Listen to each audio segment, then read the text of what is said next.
concise, and accurate. This is the DBS Evening News. Here now is your presenter with the headlines. In the headlines, the district cultural semi-finals to get underway this weekend. In the news from the region, Bermuda government takes action to mitigate U.S. dock workers' strikes impacts, and internationally more than 800 Mpox deaths recorded across Africa. The details of these stories and more coming up next. What's on your back-to-school checklist? Fast, reliable internet? A free Chromebook? A smartphone? With Flow, you can check everything off your list. Sign up for broadband and get 25% off Turbo plus 6 months or free Chromebook while stocks last. And if you need a new phone, our postpaid bundles offer smartphones for just $4. Make back to school easy with Flow. Visit discoverflow.co for details.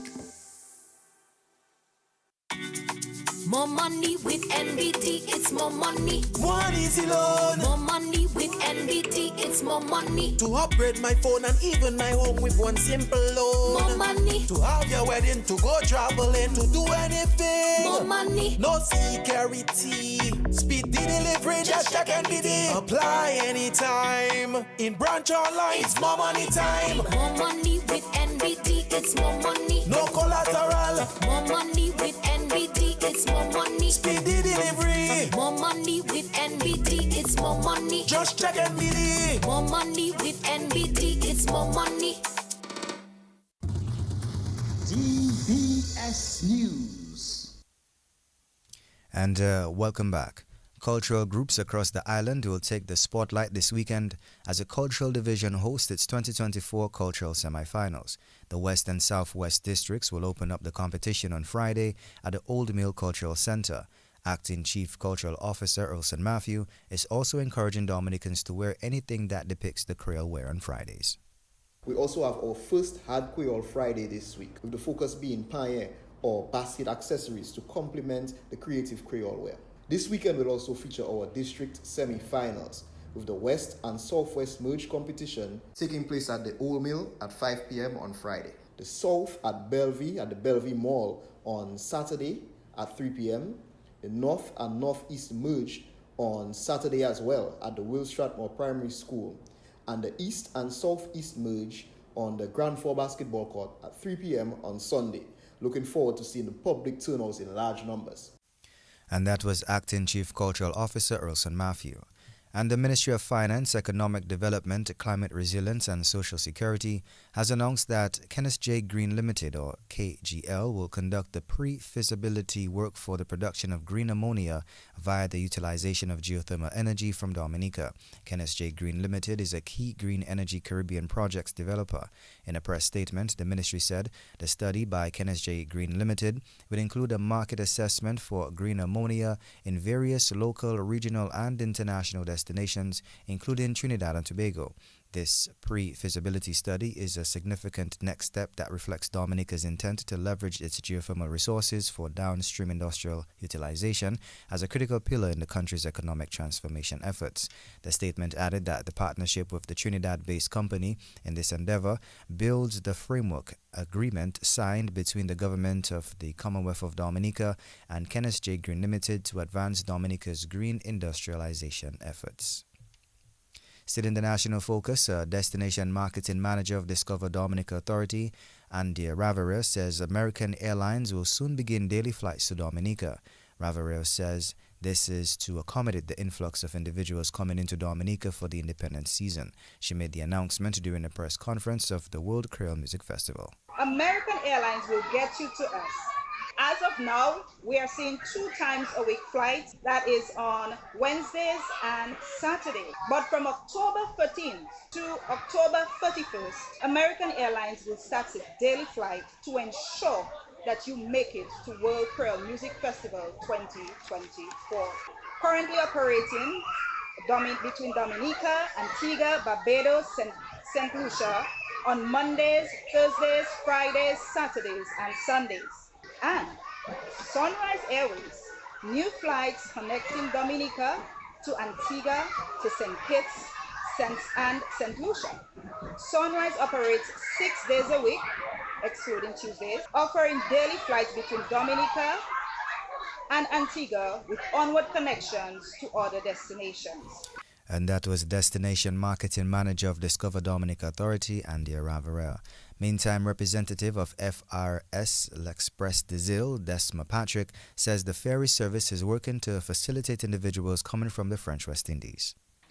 As an official transportation business partner, we understand that the inflow of visitors will increase, and so we have modified our schedules to Guadeloupe, Martinique, and St. Lucia to facilitate visitors' arrival, supporting Dominica's economic and social well-being even further. Note that if the demand increases, we are prepared to add even more callings to Dominica in the upcoming week. And that was representative of FRS L'Express des Îles, Desma Patrick. The National Bank of Dominica has also contributed $250,000 towards the staging of the 2024 World Creole Music Festival. Our contribution of $250,000, which is $250,000 if you're doing your mental maths, in cash and kind, reflects our contribution and ongoing commitment to supporting not just this iconic festival, but also the vibrant cultural traditions that define who we are as a people. NBD is not only highlighted as the premier sponsor of the World Creole Music Festival, but also as the premier supplier of banking services to the festival.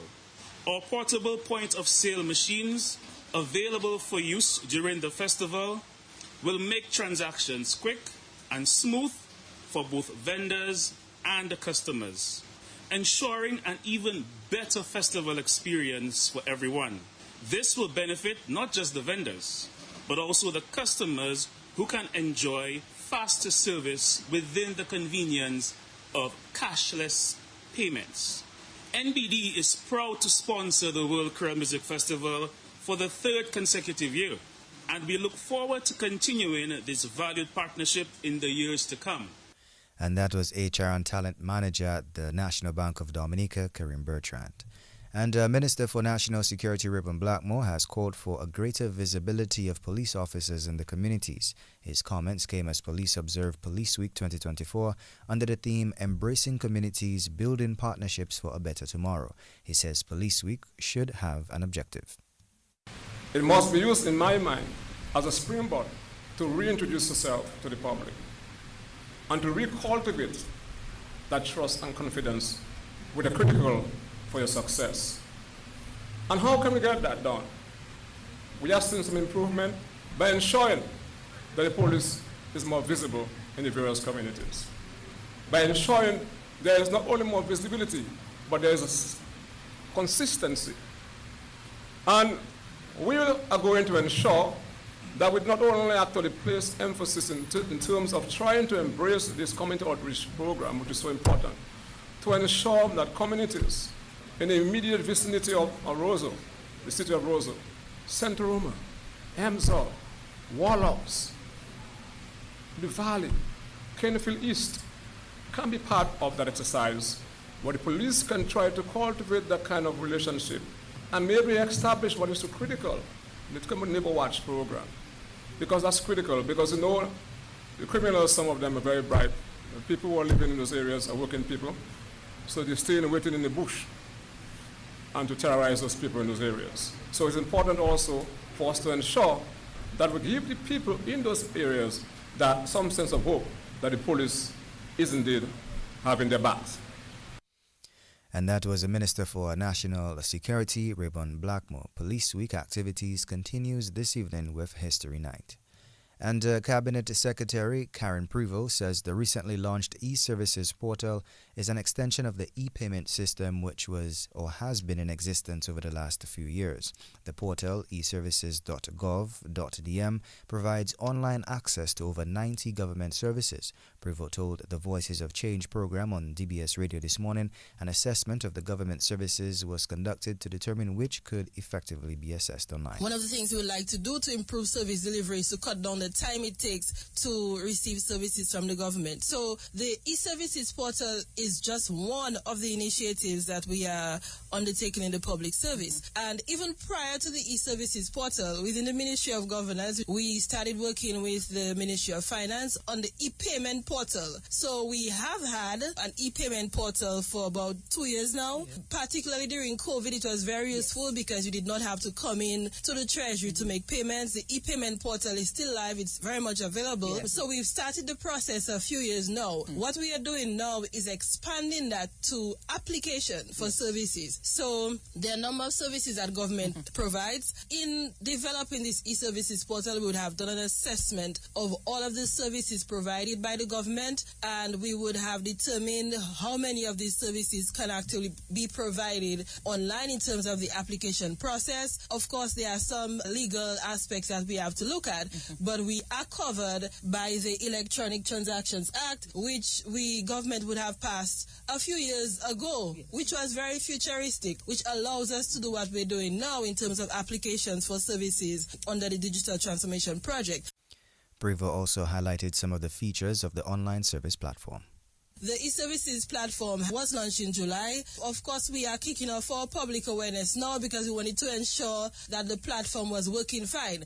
Of course, some of the key features of the site, we have secure login access. I know that's something that individuals are concerned about. You are not able to just randomly apply for a service. So you must create an account to access the portal, and then you can apply for any service that's listed on the portal. Interestingly enough, the site can be viewed in English, French, Chinese, and Spanish. So we do know that we are a diverse community in Dominica, and we also have individuals who are overseas who would want to access the site. So the site is translatable. And there are also accessibility features, so you can listen or increase the font sizes. And that was Cabinet Secretary Karen Prevo. And the Rotary Club of Portsmouth has spearheaded several impactful initiatives during the month of September 2024. These initiatives include the installation of new playground equipment at the Savonpai Primary School and a tree planting initiative on World Rivers Day. Public Relations Officer of the Rotary Club of Portsmouth, Kalisha Aaron, says these initiatives are in line with the club's goals to promote education and environment preservation. The Savonpai Primary School has been our focus. Firstly, in collaboration with the Rotary Club of Bracebridge, Ontario, Canada, the club installed new playground equipment at the school and had the handing over ceremony on Friday, September 20th. Additionally, to celebrate International Literacy Day, the club also hosted a special book reading at the Savonpai Primary School, where our local author, Mrs. Lisa Thomas, read her inspiring book titled "With God I Can Do Anything," and she read to the students in grades K and 1. The event encouraged self-confidence and a love for branding. Then, for World Rivers Day on September 22nd, the Rotary Club joined hands with the Portsmouth Association of Youth Security in a tree planting initiative along the Indian River aimed at improving water quality, reducing erosion, and supporting local wildlife. These projects reflect the Rotary Club of Portsmouth's ongoing commitment to education, environmental preservation, and the well-being of the community's youth. And that was Public Relations Officer of the Rotary Club of Portsmouth, Kalisha Aaron. And on the feature segment of the DBS Evening News, we go to Abilities Unlimited, workshop for the blind in Goodwill near Linda Park. The workshop for the blind, which began in 1964, showcases the skills of employees in craft making and other areas. Acting General Manager of Workshop for the Blind, Ria Raymond, is our feature on the DBS Evening News. We started off sometime back in 1964, October 5th, actually, with only blind persons. So persons like Miss Pauletta, Miss Silvani, Miss Erin Bastian, even Miss Murphy, she worked here once upon a time, until they went to form the PD.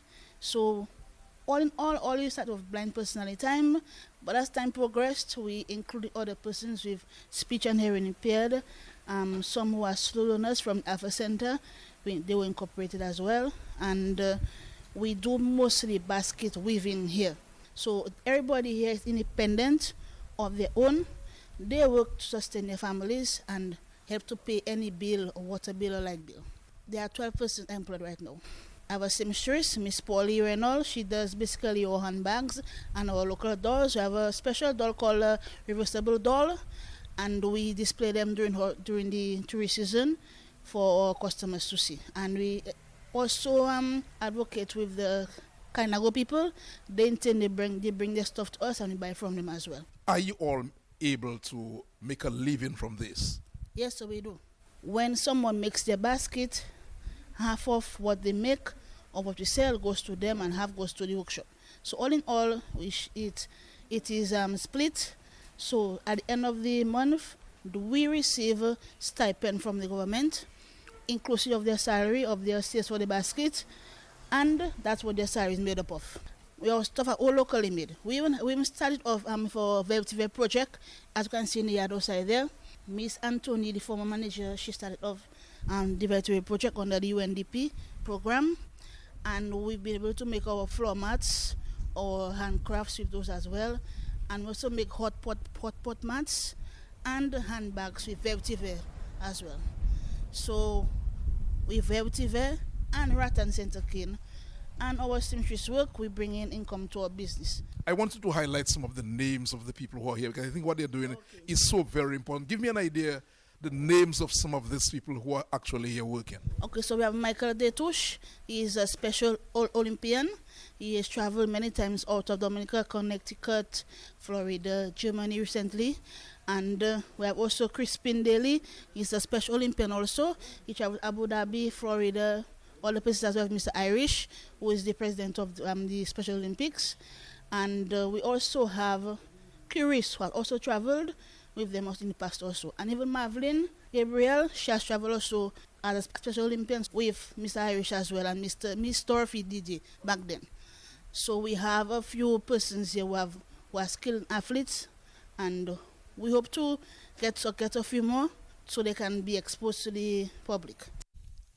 And that was Ria Raymond of Workshop for the Blind, taking us to the end of this evening's featured segment and National Focus. Up next is news from the region and international.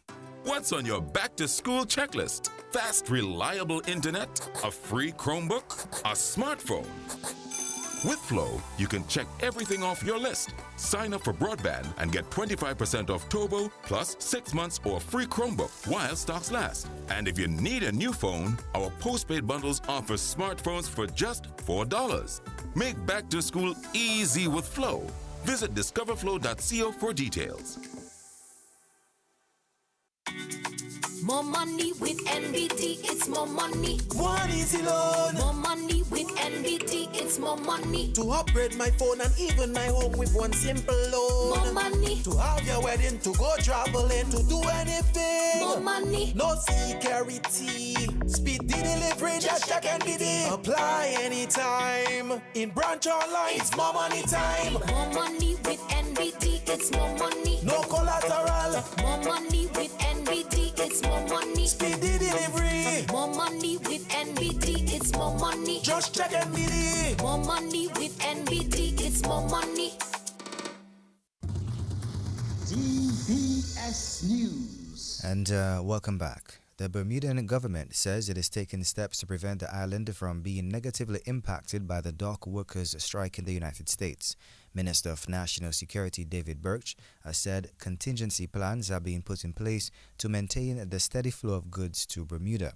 He said key shipping companies have implemented alternative strategies to navigate the challenges posed by the strike. The Bermuda Container Line, or BCL Container Ship, or Linda, which operates from Port Elizabeth, New Jersey, is collaborating with local agencies to route goods through unaffected ports such as Salem, New Jersey. Internationally, more than 800 people across Africa have died from Mpox, the African Union's Disease Control Center stated today, warning that the epidemic was not under control. Some 34,297 cases have been recorded across the continent since January, and the AU's Centers for Disease Control and Prevention, Africa's CDC, said, adding that the figure included 38 cases in Ghana. According to the health agency, this brings to 16 the number of African countries where Mpox have been officially detected this year. Head of the Africa CDC told a press briefing, stating that the epidemic is not under control and the number of deaths since the start of the year was 866. This brings us to the end of this evening's news. Up next is sports. Covering the nation and beyond, DBS Sports Report.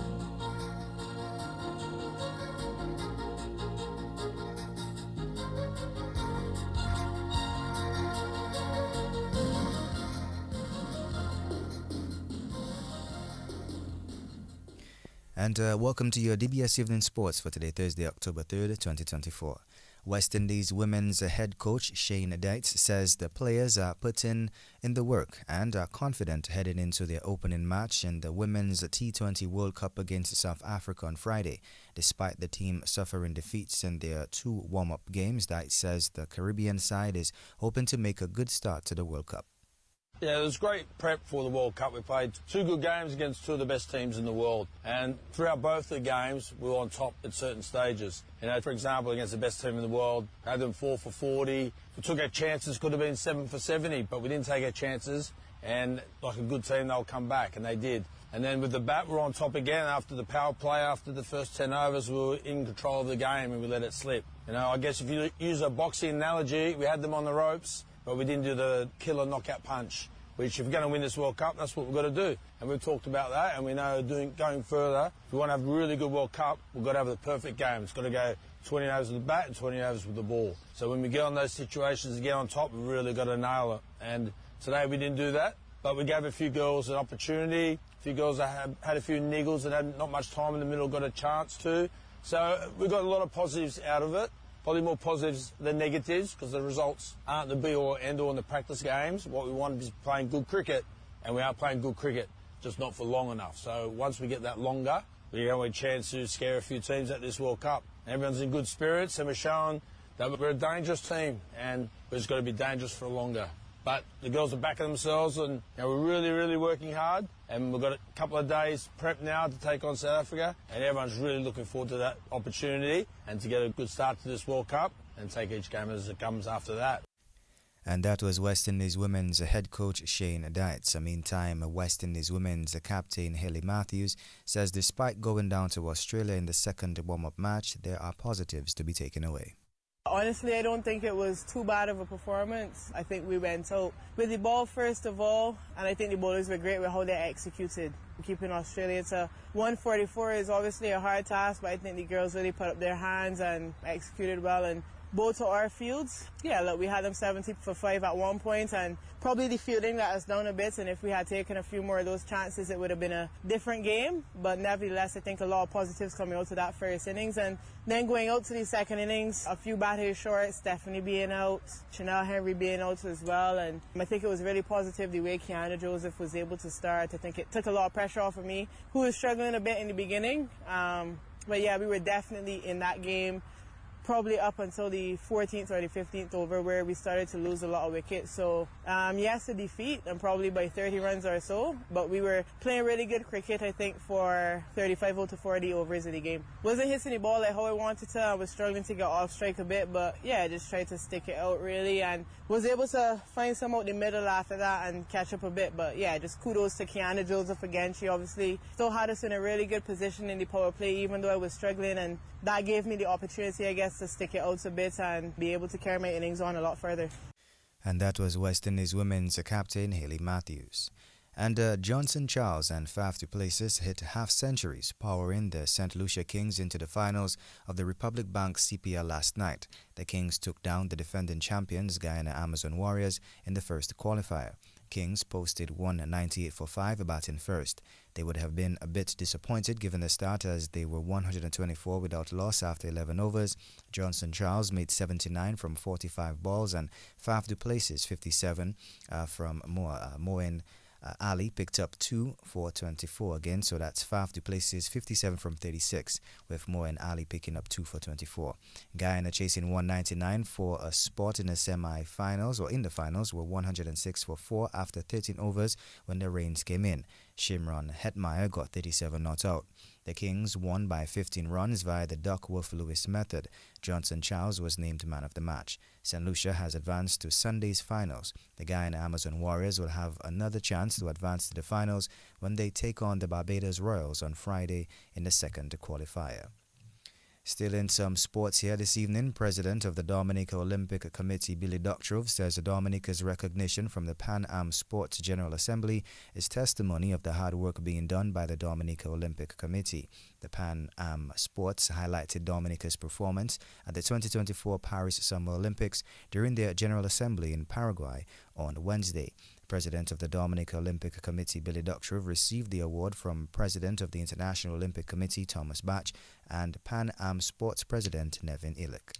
The Dominica Olympic Committee feels honored and very proud to have received this award of recognition from Pan Am Sports for our achievements at the Paris Olympic Games.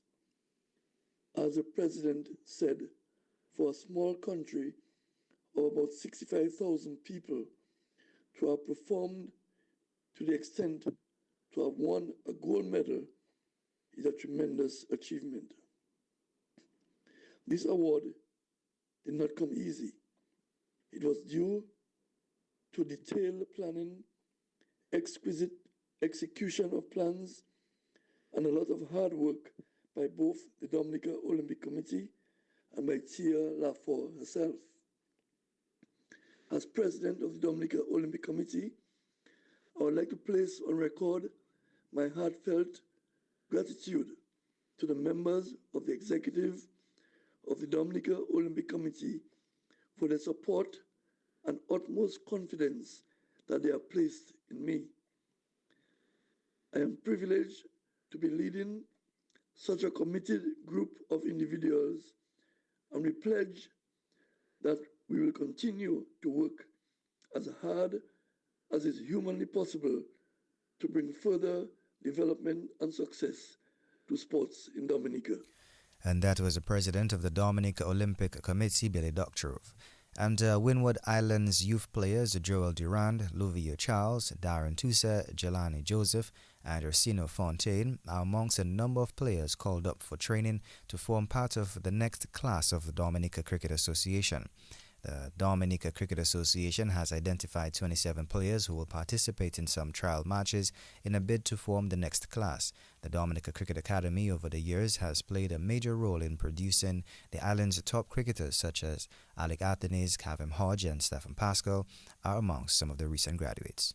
The new intake of the Dominica Cricket Academy begins with trial matches scheduled for October 5th to the 6th, 2024.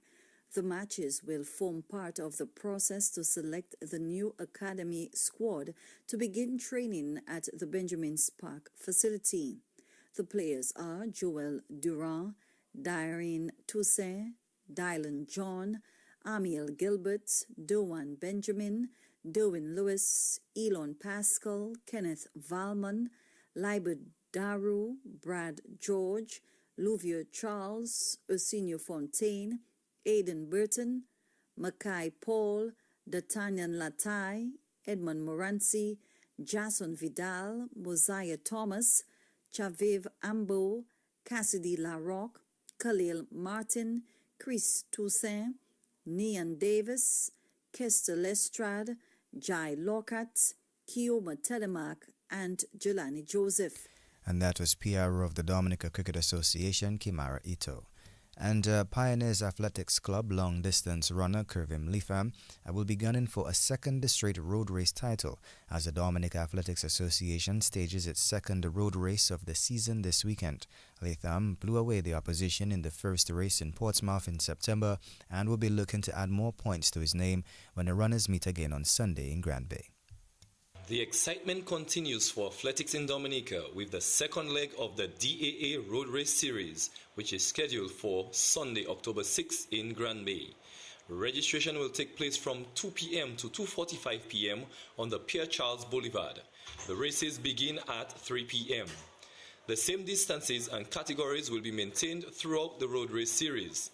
1K for the under 7, under 9, under 11 and under 13 categories, 2K for the under 15, 3K for the under 17, 5K for the under 20, under 35 and the Masters categories. Registration is $1 per athlete. Also, the President's Challenge will continue, whereby Those achieving the times set by the president of the DAA will receive an instant cash reward. And that was Felician Antoine, a Dominic Athletics Association Assistant Secretary Treasurer. And defending Women's Premier League champions, the New India Goodwill Runners, will be eyeing the top position in the league as they take on the winless South City team as that tournament continues tonight at the DFA Technical Center. Kickoff is at 6:30 p.m. The Goodwill Runners are sitting in third place on 9 points with 3 wins and 1 defeat so far. A win tonight will see them overtake the Roosevelt Scarrett Portsmouth Bombers, who occupy first place with 10 points. South City, meantime, has lost 4 straight games to open the season. The Women's League will also continue on Friday with the Roosevelt Scarrett Bombers taking on the Mighty Avengers at the DFA Technical Center. And this brings us to the end of this evening's news and sports. A special thanks to the DBS News and Sports team and Link personnel, DJ Hillboy. DBS Radio gives you top quality service over any other for live streaming of funerals. Call us today at 448-3282.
Welcome to the evening edition of the DBS Radio Community Bulletin Board. It is the 3rd day of October 2024, and we begin with the evening edition of the DBS Radio Death Announcements.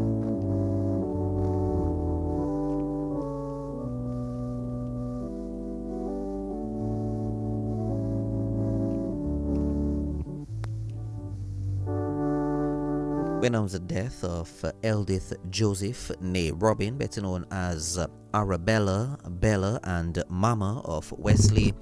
She died on Saturday, 14th September, at the Marigot Hospital. She was the mother of Roy, Anne, Agnes, Annette, Annie, Morley, Geraldine, and Michael.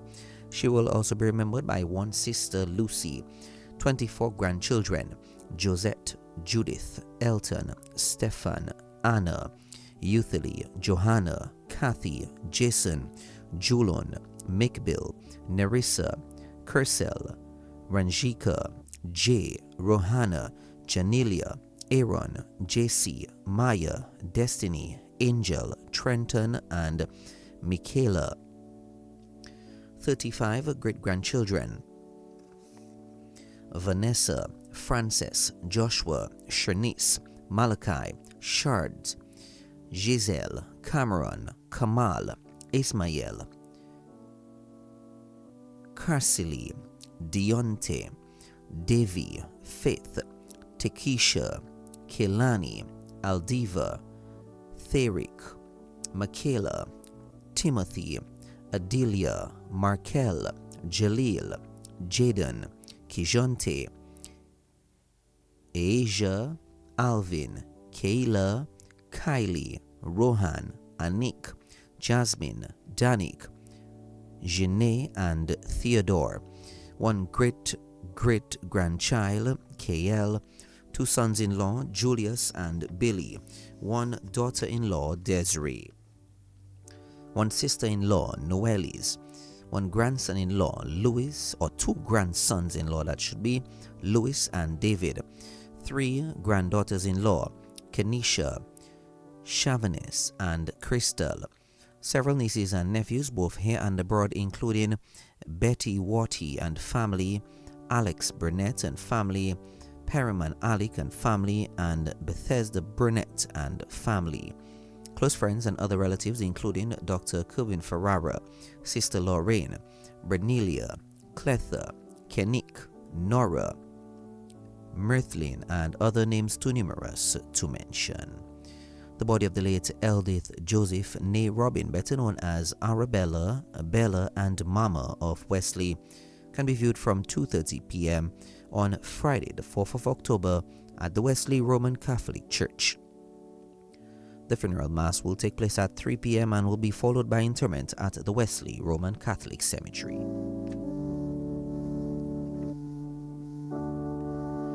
We announce the death of Peter Simon Burton, better known as Purples, age 59. He died on Wednesday, the 11th of September at the Dominica China Friendship Hospital. He will be remembered by his daughter, Shonella Abraham Burton, and her mom, Jennifer Abraham. Sisters, Rita Del Sol Burton, Annette Nicholas Burton, Maria Burton, and Glenda Burton. Brothers Bernard Burton, Samuel Burton, David Burton, and Daniel Burton. Uncle Kiwi Thomas and family. 14 nieces, 18 nephews, many relatives and friends, names too numerous to mention. The body of the late Peter Simon Burton, better known as Purples, can be viewed from 2:30 p.m. on Friday, the 4th of October, at the Roseau Cathedral Chapel. The funeral mass will take place at 3 p.m. and will be followed by interment at the Roseau Catholic Cemetery.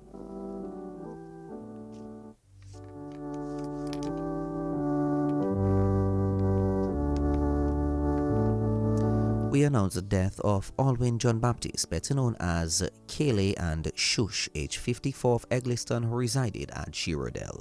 He died on Thursday, the 19th of September, at his home in Girardel. He was the husband of Jody Luke, an attorney. He was the father of Naisha, Delwyn, and Derwin John Baptist.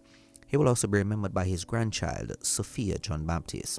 Siblings, Judy Casimir, Frank, Eddie, Lennox, Jefferson, Glennis, Kenrick, Brian, Claudia, and Karen John Baptist. Also, Kathleen Cornelius, Ivona John Baptist Luge, Sandra Bofong, and Kalisharan James. Parents-in-law, John and Pearl Luke. Grandparents-in-law, Nicholson and Jane Roll.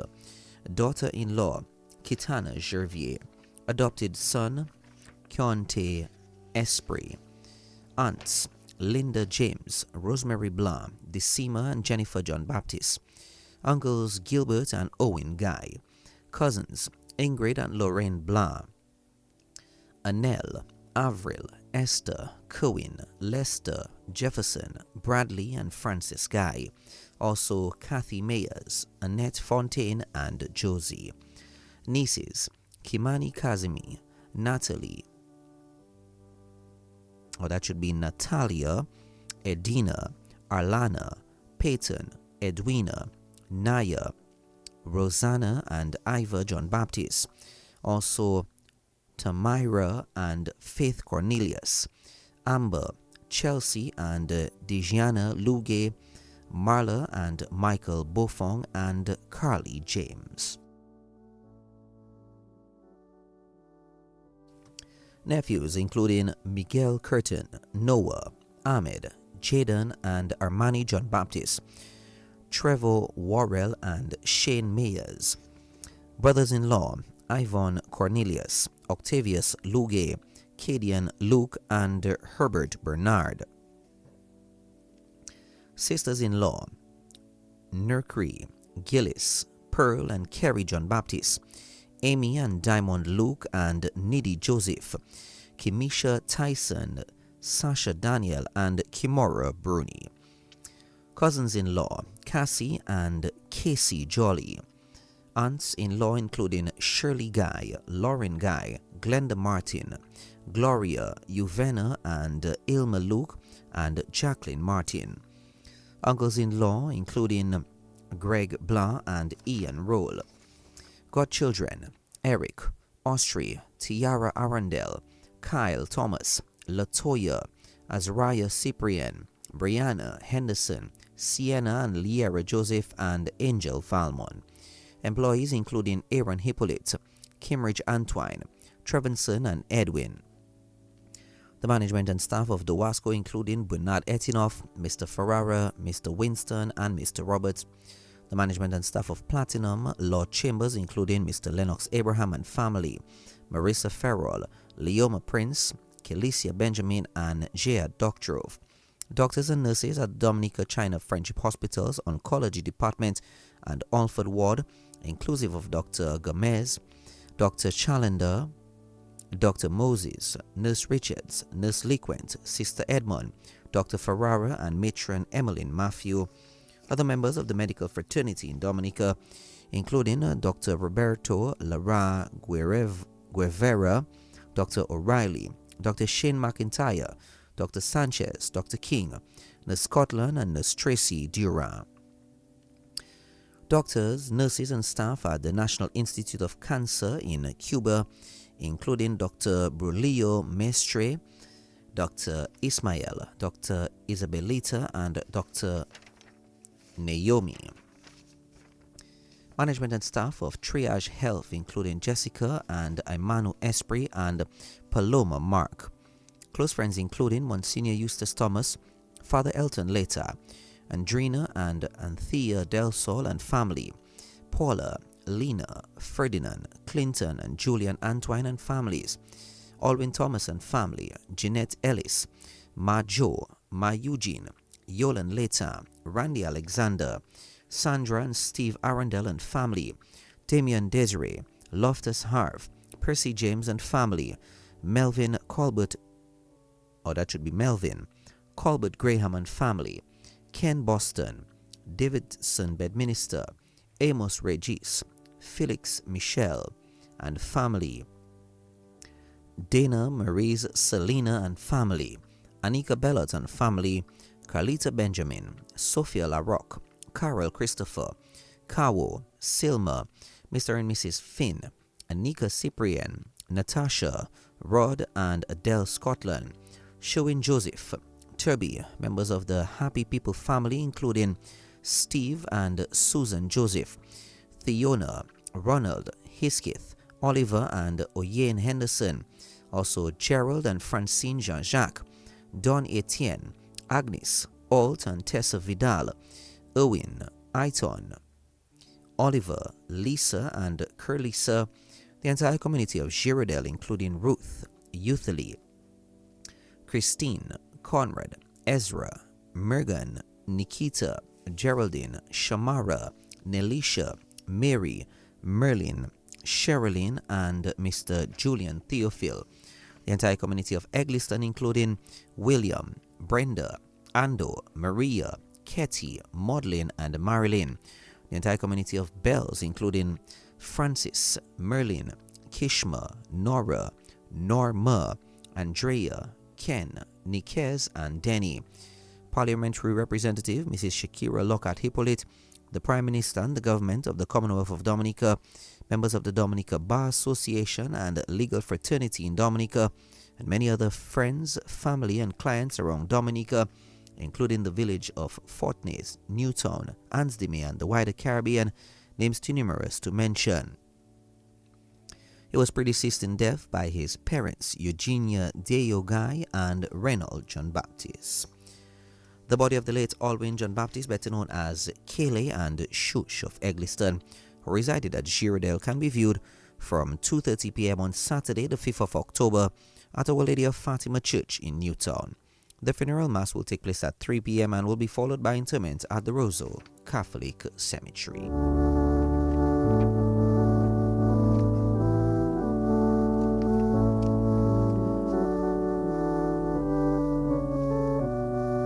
The management and staff of DBS Radio extends deepest condolences to the family of the late Eldith Joseph, née Robin, Peter Simon Burton, and also to the family of the late Alwyn John Baptist.